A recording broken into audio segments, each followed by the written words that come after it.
দেশ নিয়ে আমরা যতটা আশাবাদী, সময়ের ব্যবধানে ঠিক ততটাই হতাশা আমাদের গিলে খায়। ৭১-এর সম্ভ্রমহারা নারীদের দেশ দিল বীরাঙ্গনা উপাধি, আর ২১ শতকের সম্ভ্রমহারা নারীদের আমরা দিয়ে দিই ধর্ষিতা ট্যাগ। বিগত কয়েক মাস ধরেই আশঙ্কা হারে বেড়েছে ডাকাতি, খুন, ছিনতাই, আর তার সাথে পাল্লা দিয়ে বেড়েছে ধর্ষণের মতো ন্যাক্কারজনক চরম ঘৃণিত অপরাধ।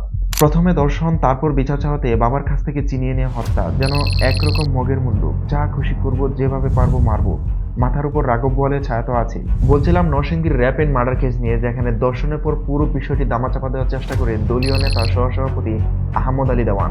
এমনকি মূল হোতা দর্শক নূরকে দেওয়া হয় পলিটিক্যাল সাপোর্ট। এটা নিয়ে নেই কোনো মিডিয়া হাইপ, নেই কোনো সোকল সোশ্যাল অ্যাক্টিভিস্টের ফুলজুরি কথা। প্রায় ২৪ ঘন্টা পর দেশ জুড়ে যখন এটা নিয়ে সরগরম, তখন প্রশাসন উদ্যত হয় অপরাধীকে ধরতে।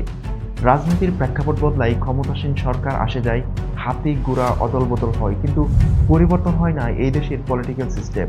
কায়েম হয় না ইনসাফ, যা হয় তা শুধুই সমঝোতা আর মেনে নেওয়া। কয়েকদিন আগেও যারা রাস্তায় লাঠিসোঁটা নিয়ে নারী অধিকার আদায়ে বিক্ষোভে গলা ফাটিয়েছে, আজ নরসিংদীকে যে তাদের কোথাও কোনো সরব নেই। নেই হলুদ মিডিয়ার কোনো নিউজ, আর থাকবেই বা কি করে? পলিটিক্যাল সুপ্রিমেসি কন্ট্রোল ধরে রাখতে হবে তো।